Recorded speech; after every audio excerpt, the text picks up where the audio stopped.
জনাব সাইফুল আলম খান মিলন, সম্মানিত নেতৃবৃন্দ, সম্মানিত ভাইরা, আসসালামু আলাইকুম ওয়া রাহমাতুল্লাহি ওয়া বারাকাতুহু।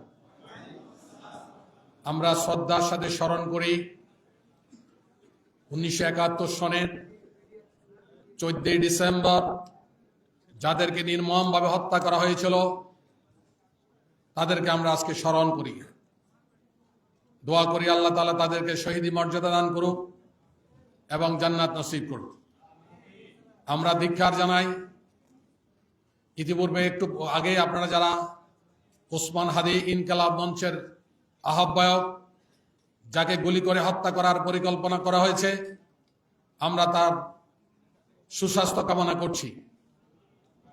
সম্মানিত ভাইয়েরা, 1971 সন থেকে এই পর্যন্ত 54 বৎসর এই শহীদ বুদ্ধিজীবী দিবস নিয়েই অতীতে বহু মিথ্যাচার করা হয়েছে এবং বাংলাদেশ জামাত ইসলামী কে ঘোষিতভাবে এই কাজের জন্য দোষারোপ করা হয়েছিল। আমরা লক্ষ্য করেছি পরিকল্পিত উপায়ে ভারতীয় আধিপত্যবাদ যারা এই দেশকে মেধাশূন্য করার জন্য সবসময় যারা পরিকল্পনা গ্রহণ করে, তারাই 71 সনের পরে আমাদের উপরে এই ব্লেম গেমটা দেওয়া শুরু করেছে। জাতি এটা বিশ্বাস করে নাই। জাতি জানতে চায় আজকের এই বুদ্ধিজীবী আলোচনা সভা থেকে জহির রায়হানকে কারা হত্যা করেছিল। সমস্ত ডকুমেন্ট জহির রায়হানের কাছে ছিল।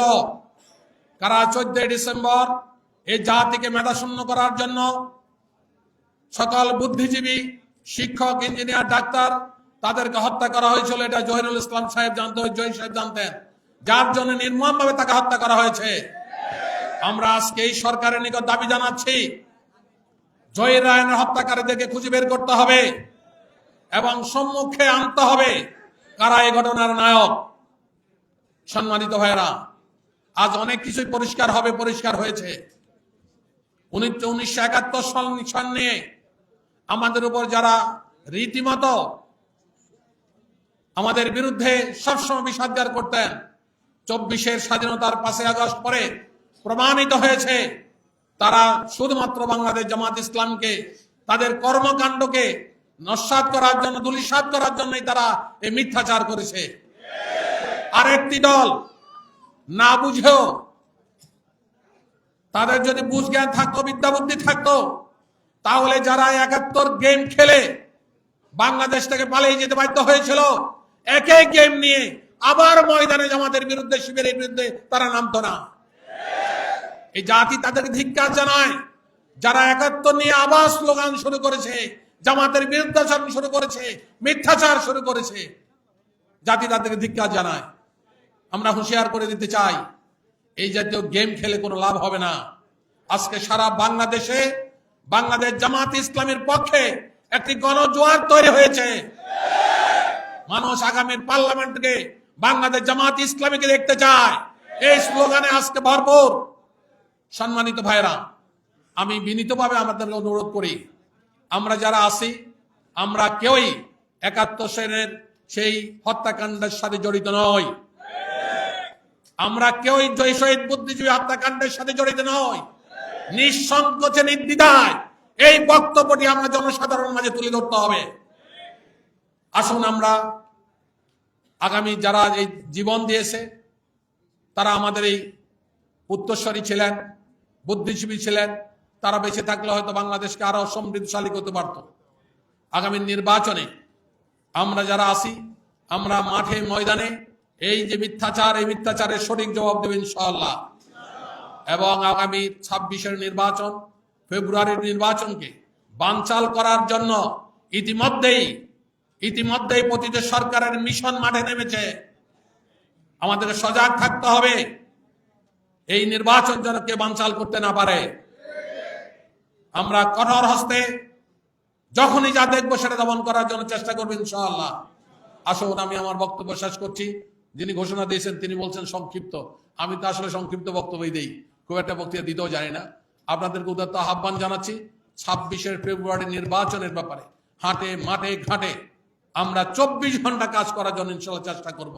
যাতে উন্মুখ হয়ে আছে, রেজাল্ট আমাদের অপেক্ষা করছে। শুধুমাত্র আমরা যদি ভূমিকা পালন করতে পারি ইনশাআল্লাহ একটা সঠিক ফলাফল আমরা নিয়ে আসতে পারবো এবং জাতিকে সঠিক নেতৃত্ব দিতে পারবো।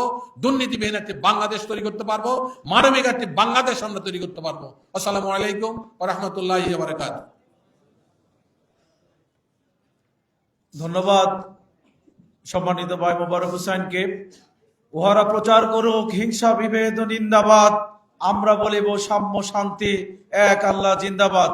সম্মানিত সুধী মণ্ডলী, এ পর্যায়ে বিশেষ অতিথির বক্তব্য নিয়ে আসছেন বাংলাদেশ ইসলামী ছাত্র শিবিরের সাবেক কেন্দ্রীয় সভাপতি, বাংলাদেশ জামাতে ইসলামের কেন্দ্রীয় নির্বাহী পরিষদের অন্যতম সদস্য জনাব মোহাম্মদ সাইফুল আলম খান। জনাব সাইফুল আলম খান মিলনকে ওনার বক্তব্য নিয়ে আসার জন্য বিনীত অনুরোধ করছি।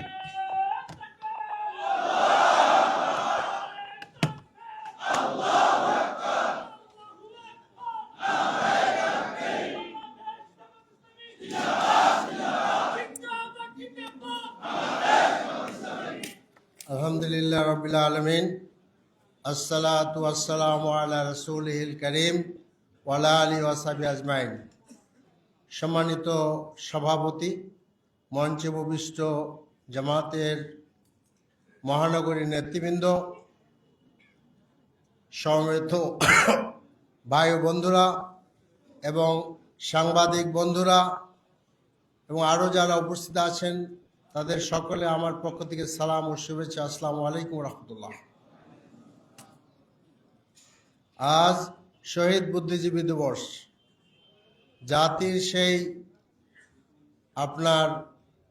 সেই বুদ্ধিজীবী যারা জাতিকে বিভিন্ন সময়ে নেতৃত্ব দিয়েছেন, অত্যন্ত নির্মমভাবে তাদেরকে হত্যা করা হয়।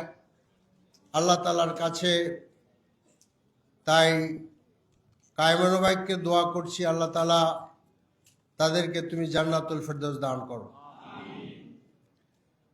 এরপরে যেটা বলতে চাচ্ছি যে আমাদের জাতীয় জীবনে অনেকগুলা ইফস অ্যান্ড বাটস আছে, যেগুলার সমাধান আমরা করি নাই। 53 বছরের জীবনেও আমরা করি নাই, কিন্তু জাতির জন্য সেটা খুবই প্রয়োজন ছিল। অন্যান্য জাতীয় ইস্যুর মতো এটা একটা বড় ইস্যু ছিল যে বুদ্ধিজীবী হত্যার রহস্য উদ্ঘাটন করা এবং কারা বুদ্ধিজীবীদেরকে হত্যা করলেন, এর পিছনে কারা আছে তা একটি স্বাধীন এবং নিরপেক্ষ কমিটির মাধ্যমে তদন্ত করে পেশ করা। আমরা দেখলাম 72 সালে বুদ্ধিজীবী হত্যার রহস্য উদ্ঘাটনের জন্য জহির রায়হানের নেতৃত্বে যে কমিটি তিনি গঠন করেছিলেন এবং তিনি এই অনুসন্ধানের জন্য, তার ভাইয়ের অনুসন্ধানের জন্য মূলত তিনি মিরপুর গিয়েছিলেন। তখন এই ঢাকা শহরে ছিল দুইটা বাহিনীর উপস্থিতি ছিল, প্রধানত ভারতীয় বাহিনী আর ভারতীয় সেনাবাহিনী, আর আমাদের সেনাবাহিনীও ছিলেন। আমরা জানি যে তখন লেফটেন্যান্ট ছিলেন আমাদের ইব্রাহিম, পরে যিনি জেনারেল ইব্রাহিম হয়েছিলেন, তিনি তখন মিরপুরে ছিলেন। তার আর আত্মকথার মধ্যে লেখা আছে যে জহির রায়হান ওখানে গিয়েছিলেন, কিন্তু জহির রায়হানকে মিরপুর থেকে তিনি কোথায় গেলেন, কিভাবে উদয় হলেন, তিনি মারা গেলেন কিনা, তার লাশ কোথায় গেল, সেই খবর জাতি আজ পর্যন্ত জানতে পারে না। আমরা একজন বিবেকবান মানুষ, যার নিজের ভাইকেও শহীদ করা হয়েছিল, যিনি ব্যক্তিগত উদ্যোগে এই কমিটি গঠন করেছিলেন, তিনি বলেছিলেন যে আমার কাছে অনেক তথ্য আছে।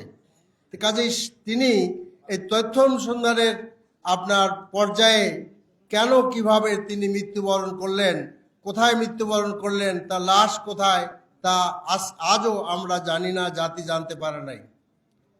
তো এইটার পরে আমরা কি দেখতে পাই, এটার পরে দেখতে পাই যে 53 বছরে সরকারের উদ্যোগে কোনো কমিটি গঠন করা হয়নি, তদন্ত কমিটি, এবং যার ফলে আপনার বুদ্ধিজীবী হত্যা একটি আপনার অমীমাংসিত ইস্যু এবং আপনার একটা রহস্য রয়ে গেছে। আপনি হয়তো বলবেন যে এটার জন্য তো একটি দলকে আপনার দায়ী করা হয়েছে, আবার আলবদর বাহিনীকে দায়ী করা হয়েছে, সেটা ঠিক, কিন্তু এইটা দিয়ে তো বিচার হয় না রে ভাই।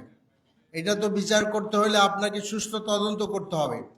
কাজে আমরা মনে করি যে এখনো সময় আছে বা সময় করা উচিত। জাতির একটা বড় প্রশ্ন, that should B A independent এবং একটি স্বাধীন কমিটি হওয়া উচিত যারা সেই রহস্য উদ্ঘাটন করবে, কারণ সেই আপনার পরিবারগুলো এখনো হত্যার বিচার করে যাচ্ছে আর কি।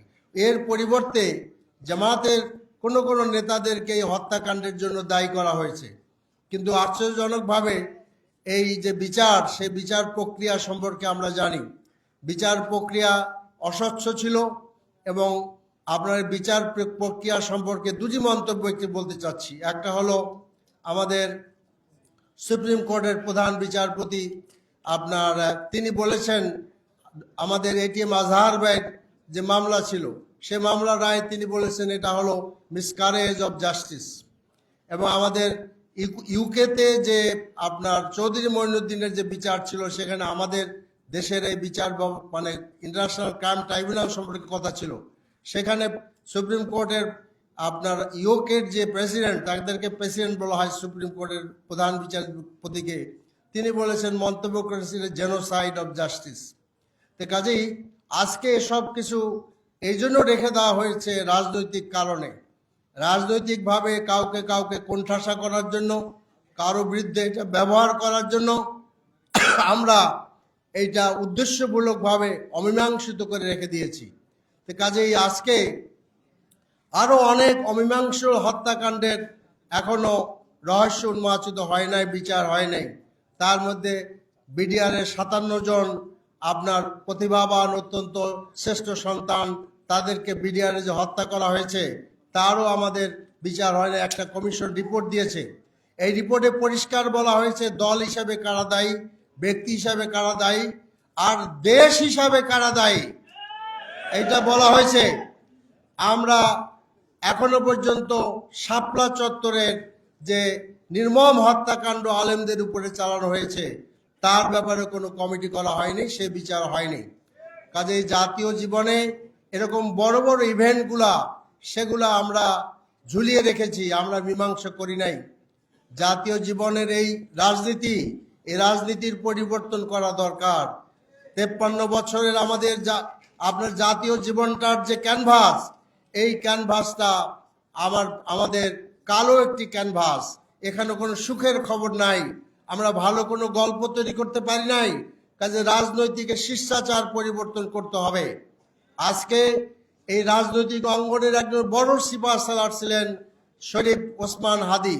মাত্র গত শুক্রবার তাকে নির্মমভাবে আঘাত করা হয়েছে। কাজে যেই জুলাই বিপ্লবের সিপাহসালার এবং তাদের ফলোয়াররা এদেশের মানুষের আশা আকাঙ্ক্ষার প্রতীক এবং তারা যে বিপ্লব এনে দিয়েছিলেন, মানুষের আশা সঞ্চার করেছিলেন, আজকে আবার তাদেরকে হত্যা করা হচ্ছে। এবং আমরা যেটা পত্রপত্রিকা দেখতে পাচ্ছি যে হত্যাকারী কে এই আঘাত করেছে, যে হত্যার চেষ্টায়, সেটা খুব সুস্পষ্ট, কোন দলের লোক, এবং এটা খুব সুস্পষ্ট। এবং হাদি বলছিলেন যে ভারত থেকে তিনি আপনার হুমকি পাচ্ছেন। কাজে এদেশের আইন শৃঙ্খলা পরিস্থিতি খুবই খারাপ আকার ধারণ করেছে। এমনি এক সময়ে আজকে দেশে নির্বাচন হতে যাচ্ছে, স্বরাষ্ট্রমন্ত্রী নির্বিকার তিনি আইন শৃঙ্খলা পরিস্থিতির প্রশ্নের উত্তরে বলেছেন যে দেশে আলুর দাম আর পেঁয়াজের দাম কমেছে। খুবই হাস্যস্কর কথা। তা আপনি স্বরাষ্ট্রমন্ত্রী না আলু পেঁয়াজের মন্ত্রী হলে তো ভালো হতো। কাজে আমরা মনে করি যে বুদ্ধিজীবীর হত্যাকাণ্ডের রহস্য উন্মোচন করা দরকার এবং হাদির এই হত্যাকারীদের অবিলম্বে গ্রেপ্তার করা দরকার এবং তাদের আইনের আওতায় আনা দরকার। কোনো একটি বিষয় নিয়ে রাজনৈতিক গল্প তৈরি করা উচিত না। এবং আমরা খুব সুস্পষ্টভাবে বলতে চাই যে দেশকে আর পিছনের দিকে ঠেলে দেওয়া যাবে না। রাজনৈতিক দলের বিরুদ্ধে কথা বলা, একে অন্যের কে হানাহানি করা, এই সংস্কৃতি থেকে আমাদের বেরিয়ে আসতে হবে। আমাদেরকে উচিত প্রত্যেকের যার যার পরিকল্পনা নিয়ে কথা বলা, যে জাতির জন্য আপনার কি প্রোগ্রাম আছে সেটা বলুন। জাতি এই সমস্ত জিনিস আর শুনতে চায় না, গালাগালি শুনতে চায় না। গালাগালি কোনো পলিটিক্স হতে পারে না। তা আসুন আমরা সকলে মিলে আমাদের জাতীয় জীবনে এই অনাচার, অবিচার, দুঃখ, বেদনা, হত্যা, এগুলার আমরা অবসান ঘটাই এবং বুদ্ধিজীবী হত্যার বিচার অবিলম্বে সুষ্ঠুভাবে করা দরকার। উদরপিন্দি বুদর ঘাটে চড়িয়ে পাশ কাটিয়ে চলার কোনো সুযোগ নাই। এবং পরিশেষে আমরা বলতে চাচ্ছি যে জাতীয় জীবনে যে সংস্কারের বিরাট আশার সঞ্চার হয়েছিল, সেই আশার আপনার সামনের দিকে আমাদেরকে এগিয়ে নিতে হবে এবং এর জন্য সবচেয়ে বড় প্রয়োজন একটি সুষ্ঠু নির্বাচন। আর আমরা সুষ্ঠু নির্বাচন যদি করতে চাই তাহলে অস্ত্র উদ্ধার করতে হবে, সন্ত্রাসীদেরকে গ্রেপ্তার করতে হবে। এর কোনো বিকল্প নাই। এটা যদি না করেন, কারণ সন্ত্রাসীদের তালিকা থানায় থানায় আছে, অস্ত্র কাদের কাছে আছে তা পুলিশ জানে। এক সময় ছিল ঘরের ভিতরে মিটিং করলে আমাদেরকে ধরে আনা হতো, কিন্তু আজকে আওয়ামী সন্ত্রাসীদেরকে কেন ধরা হচ্ছে না আমরা বুঝতে পারি না। তা কাজে আমি আমার বক্তব্য লম্বা করতে চাই না, শেষ করতে চাচ্ছি যে আসুন আমরা একটা সুন্দর বাংলাদেশ গড়ার, বিনির্মাণ করার প্রোগ্রাম নিয়ে এগিয়ে যাই। আল্লাহ আমাদের তৌফিক দান করুন। ওমা তৌফিক ইল্লা বিল্লাহ। আসসালামু আলাইকুম ওয়া রাহমাতুল্লাহ। ধন্যবাদ আমাদের সম্মানিত বিশেষ অতিথিকে। সম্মানিত সুধীমণ্ডলী, সম্মানিত উপস্থিতি, এখন সালাতুল আসরের বিরতি। আমরা নামাজ পড়ে ইনশাআল্লাহ চলে আসবো। 4টার মধ্যে হলরুমে চলে আসার চেষ্টা করবো ইনশাআল্লাহ। আসসালামু আলাইকুম ওয়া রাহমাতুল্লাহ।